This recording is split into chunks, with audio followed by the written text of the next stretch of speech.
Bienvenue à tous. Si vous le voulez bien, aujourd'hui, on va aller dans le livre de 1 Corinthiens 11, le verset 14. 1 Corinthiens 11, le verset 14. Où on peut y lire que la nature elle-même ne vous enseigne-t-elle pas que c'est une honte pour l'homme de porter de longs cheveux.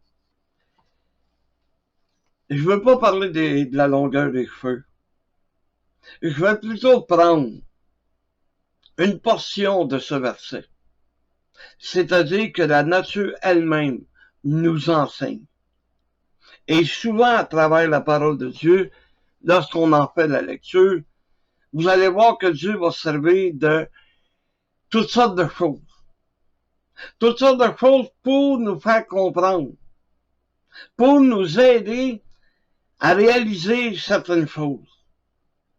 Prenons l'exemple, quand Dieu voulut illustrer comment il voulait prendre soin de nous, il a pris l'exemple des oiseaux. Il a dit, regarde les oiseaux du ciel. Ils ne filent pas, ils ne moissonnent pas, et pourtant, je prends soin d'eux. Dieu s'est servi de l'exemple des petits oiseaux pour montrer comment nous étions importants à ses yeux. S'il prenait soin des petits oiseaux, il a dit, inquiétez-vous pas, je vais prendre soin de vous. Et aujourd'hui, c'est ce qu'on va voir. Dans le Proverbe au chapitre 30, le verset 24. Le Proverbe du chapitre 30, le verset 24.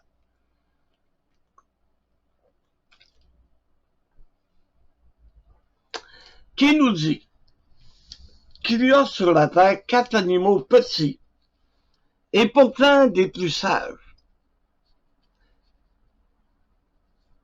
Un animal, ça n'a pas d'intelligence. Ça a de l'instinct. On va voir 4 petits animaux que Dieu considère comme étant sages. Pourquoi? Parce que leurs instincts les amènent. Leur instinct les amène à faire certaines choses qui devraient être un exemple pour nous. Et on va voir ça à travers notre message. Regardez bien. Verset 25. Excusez. Les fourmis, un peuple sans force, préparent en été leur nourriture. C'est aussi une fourmi. C'est pas un peuple qui peut faire la guerre à qui que ce soit. Ils sont trop petits. C'est un peuple qui n'a pas de force. Il n'y a pas de force physique. Il ne peut pas s'en prendre à qui que ce soit. Mais, ils sont sages parce qu'ils préparent durant l'été leur nourriture. Ils préparent leur nourriture en été. Et la fourmi, malgré le fait qu'elle est petite, va faire tellement de provisions qu'un rabbin juif, j'ai plus son nom quelque part là pour Yehuda HaNazi, lui il a fait un règlement qu'ils ont annexé à la Mishnah. C'est un livre de règlement rabbinique, ou juif si vous aimez mieux. Il a écrit à propos des fourmis comme telles. Là. Parce que si les fourmis avaient fait un nid, OK, pour accumuler les grains, pour être capable de passer l'hiver, ils amassaient tellement de grains que si c'était avant la moisson qu'un nid était découvert, les grains qu'il y avait à l'intérieur appartenaient au propriétaire. Mais si c'était durant la période où les glaneurs travaillaient au champ. Si un glaneur trouvait, excusez, un nid, il lui appartenait à lui. Imaginez-vous comment est-ce qu'il pouvait avoir de grains dans un trou pour que un rabbin fasse un règlement. Parce que c'était un vrai problème. Le propriétaire disait, non, c'est mon champ, c'est à moi. Tandis que l'honneur disait, ben, c'est moi qui l'ai trouvé, c'est à moi. Alors, pour éviter les conflits, ben, ils ont fait un règlement. Fait qu'imaginez, il n'aurait pas dû manquer grand-chose durant l'hiver. On sait que des fourmis, ça travaille, et ça travaille, et ça travaille. Ils n'ont pas de boss, ils n'ont pas de contre-maître, il n'y a pas personne pour leur dire quoi faire. Et pourtant, tu les vois se promener. Tu les vois, puis ils vont d'une place à l'autre. Et ils se retournent dans le trou avec quelque chose. Et pour le fun, essaye d'enterrer le trou. Ça ne prendra pas 2 minutes qu'ils vont faire un passage pour être capable de sortir puis de rentrer. Ensuite, on parle au verset 26, les damans. Un peuple sans puissance place leur demeure dans les rochers. Un daman, c'est semblable à un lapin, un lièvre. C'est un petit animal poilu. Il vit dans les rochers. Mais encore là, on dit que c'est un peuple qui est sans puissance. Il n'y a pas de puissance physique. Il ne peut pas s'en prendre à qui que ce soit. Sa sagesse lui vient du fait qu'il demeure dans les rochers. Comme ça, s'il y a un prédateur qui veut s'en prendre à lui, ben le daman, il se faufile en 2 roches. Puis le prédateur ne peut pas rien faire. T'essayes d'un loup, un coyote, whatever. Il ne peut pas s'en prendre à lui parce qu'il est assez, ben pas pour dire intelligent, parce qu'il n'y a pas d'intelligence. Mais son instinct le pousse à demeurer à une place sécuritaire. Nous, on peut lire dans, attendez un peu que je trouve, on peut lire dans Matthieu 7, verset 24. C'est pourquoi quiconque entend ces paroles que je dis et les met en pratique sera semblable à un homme prudent qui a bâti sa maison sur le roc. La pluie est tombée, les torrents sont venus, les vents ont soufflé et se sont jetés contre cette maison. Elle n'est point tombée parce qu'elle était fondée sur le roc. Donc, devrions prendre leur exemple et s'appuyer sur le rocher spirituel qui est Christ.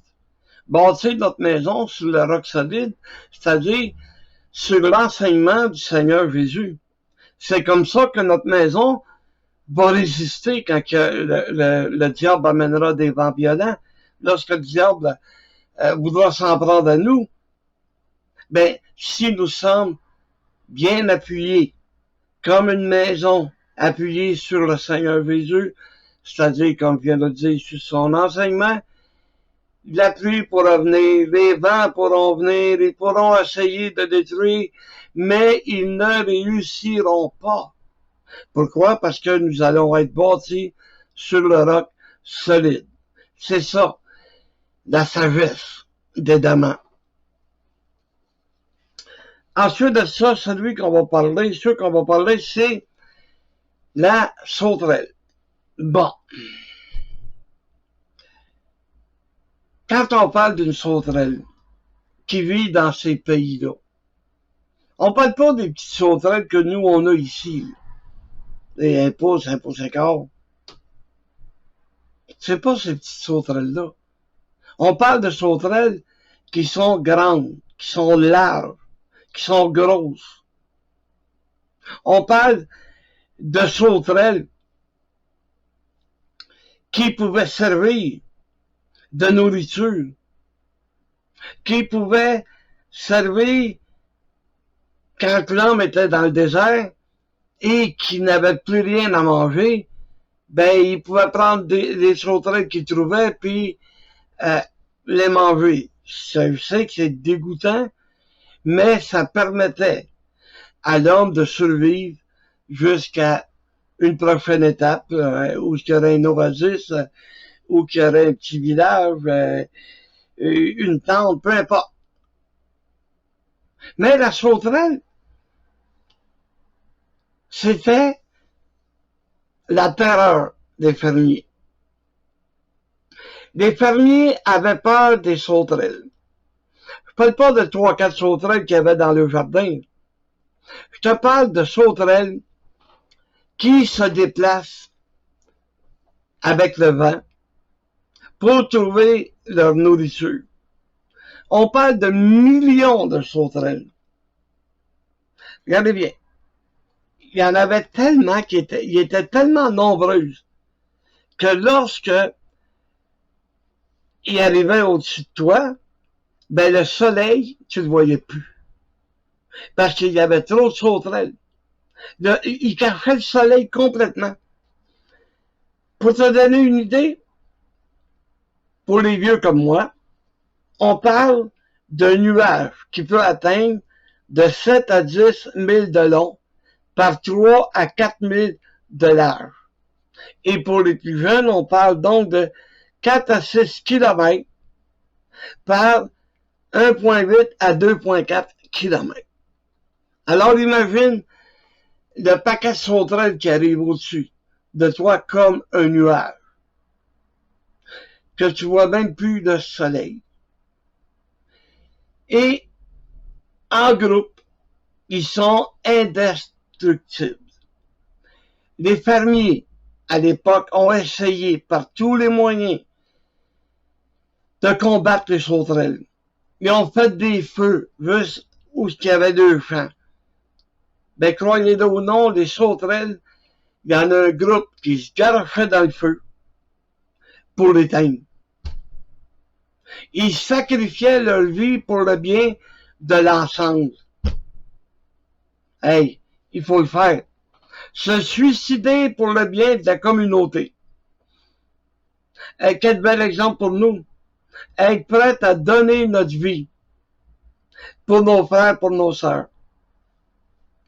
Et quand je parle de donner notre vie, là, je te parle pas de se faire scalper, voilà, de se faire couper la tête ou de se faire mettre un gun sur la tempe. Non, non. Être prêt à donner ta vie, c'est être prêt à les aider en toutes circonstances, n'importe quand. Ils ont besoin de toi, t'es plein et t'es là. C'est ça le message, là. Il nous laisse un message d'unité. Et ça, on peut le voir dans le livre d'Éphésiens. Regardez bien. C'est dans... OK. Éphésiens 4, le verset 3, où on voit clairement que nous devons être unis. Nous devons avoir les mêmes pensées. Nous devons être à l'écoute de nos frères et de nos sœurs. La puissance d'une église, c'est son unité. Si l'église est divisée, ben le diable réussit son coup. Il va réussir à détruire l'église. Regardez les nouvelles religions du monde. C'est quoi? Ce sont des églises qui se sont divisées. Un pense d'une manière, l'autre pense de l'autre. On se sépare, on se divise, et c'est ainsi que les fausses doctrines sont venues s'installer partout. Sont venues s'installer partout à travers le monde. Il y en a même que c'est des anciens missionnaires baptistes. C'était rendu plate pour eux autres dans leur église. C'était toujours les mêmes cantiques. C'était languissant. On n'aimait pas les cantiques. On n'aimait pas le pasteur de la manière qu'il prêche. Il n'y avait pas de vie. Il n'y avait plus de vie. Alors, ils se sont séparés. Une gang est partie Saint-Bord. Et là, ils ont découvert le don des langues. Ils ont découvert que, oh, quand il y a de la musique, là, puis que tu es emporté par la musique, ils se lèvent les mains au ciel. Je sais pas qu'est-ce qu'ils veulent avoir. Je sais pas qu'est-ce qu'ils veulent recevoir. Tu l'as déjà, le Saint-Esprit. T'as pas besoin de, ah, ben, sans la présence du Saint-Esprit. T'es un hypocrite. Point à la ligne. Tu sens absolument rien. Mais c'est tellement trippant de lever les mains au ciel, puis oh, on a de l'air spirituel. Vous avez l'air d'une gang de caves. C'est pas ça que la parole de Dieu nous enseigne. Être touché par le Saint-Esprit, là, c'est qu'il va te convaincre de t'éloigner du péché. C'est ça, être touché par le Saint-Esprit. Ah non, il parle en langue, là. Ouh! Lis ta Bible, ben c'est ça. Ça te donne rien parce que tu lis ce qui fait ton affaire. C'est ça qui est le problème. On en a des églises de même. Ça grouille ou ça grouille pas. Des églises simples qui n'ont pas de musiciens, ils n'ont pas de musique. J'ai été d'une église de même, au Mississippi. Le pasteur, c'était un jeune prêcheur. Il y avait peut-être une dizaine de personnes dans l'église. Il n'y avait pas de musique. Il y avait une tambourine. Le pasteur était là avec sa tambourine, puis il claquait pour essayer de donner du rythme. Fait qu'imagine-toi comment c'était plat. Et quand j'ai mis la main sur ma guitare, tu aurais dû voir les visages, la joie. Pourtant, c'était une ligne cantique qu'il chantait, mais il y avait un fond musical. Il se contentait de ça. Mais il y a d'autres églises, là. Oh, tabarouette, hey. Le drum, la basse, la guitare, le clavier, 3-4 guitares en plus, des chanteurs, des chanteuses, avec des beaux micros, puis ouh, ça brassait. Mais il n'était pas plus spirituel. Il m'impressionnait pas plus, là. J'aime ça, la belle musique, moi, avec. J'aime ça, avoir des beaux cantiques. Mais amène-moi pas des cantiques que tu vas répéter pendant 5 minutes, 10 minutes, la même cossin d'affaires. Amène-moi des cantiques qui me parlent. Hey. Oh, gloire à soi Jésus, gloire à soi Jésus, ça vient plate. Mais ils sont là, pis, hey. Marche pas de même. Amène-moi un cantique qui va me parler. Raconte-moi une histoire. C'est ça que les vieux faisaient. Ils nous racontaient une histoire à travers les cantiques. Et aujourd'hui, c'est répéter, répéter, répéter, répéter. On dirait qu'ils savent plus écrire. Ils savent plus écrire.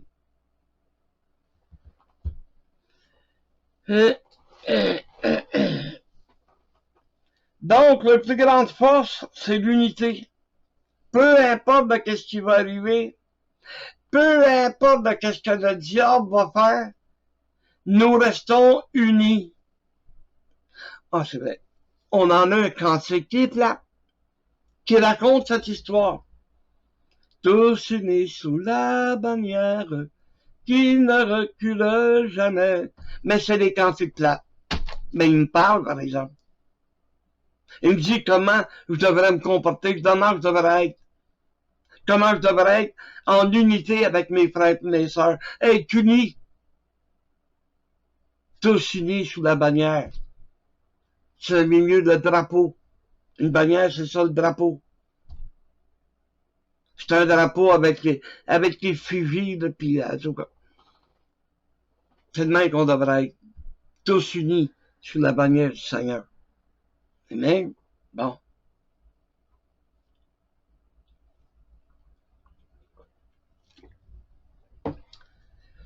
Ensuite, on va parler du lézard. Regarde bien. Il dit le lézard saisi avec les mains. Il se trouve dans le palais de roi. Il n'y a pas grand force, là.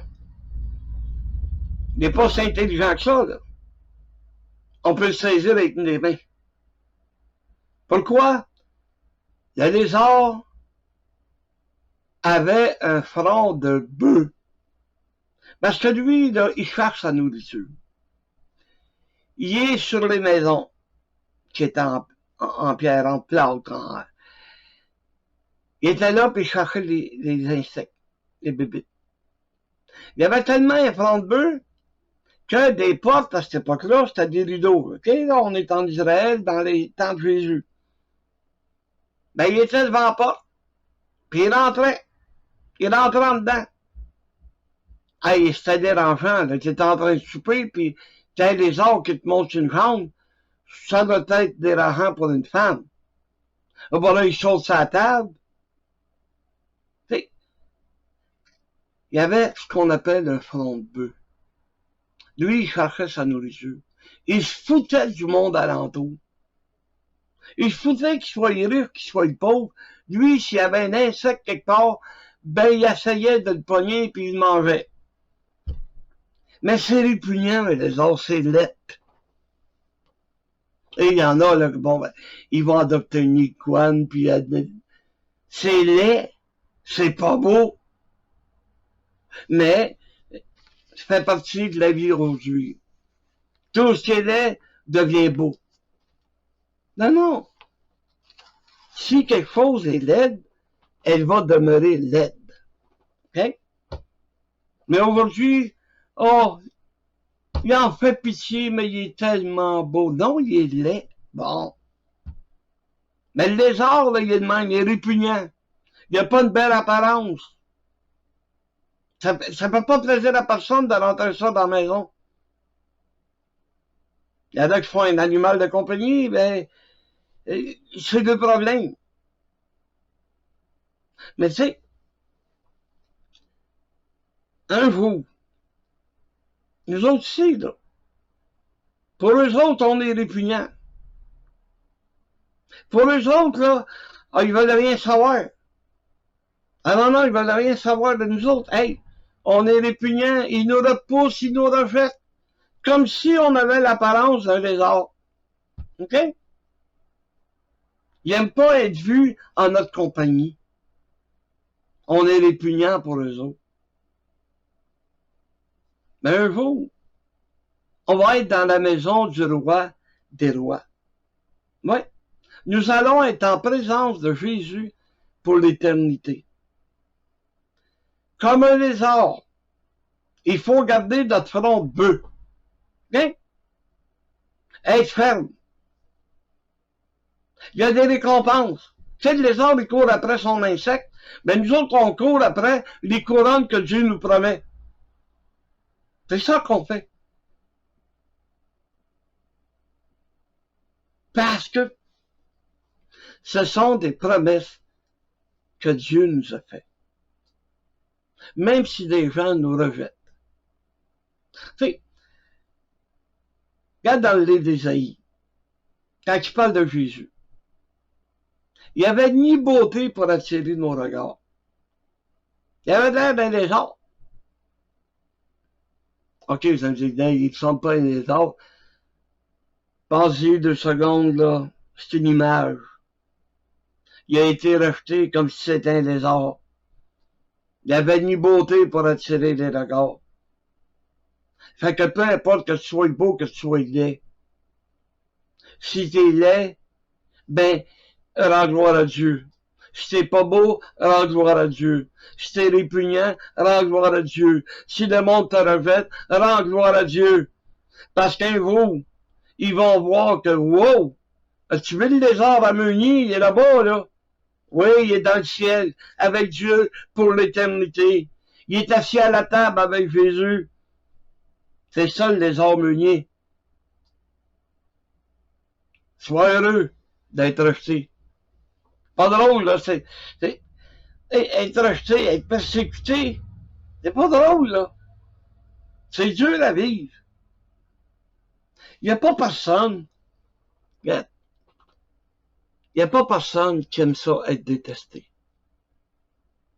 Tout ce qu'on fait, c'est pour être aimé. Tout ce que je fais pour ma famille, c'est que ma famille m'aime. Ma famille ne me rejette pas. Mais pourtant, j'ai la même attitude envers ma famille, envers mes amis, envers ma parenté. Et pourtant, il y en a qui me rejettent. Comme si j'étais un lézard. Ben, un jour, lorsque je me présenterai devant Dieu, lorsque je serai avec Dieu pour l'éternité, un jour, ce jour, il va être un jour béni. Un jour que Dieu va m'avoir donné parce que j'aurai persévéré. Je me retrouverai dans la maison des rois, non, la maison du roi des rois. C'est le message que Dieu m'avait mis à cœur de vous apporter. Vous savez, les animaux, là,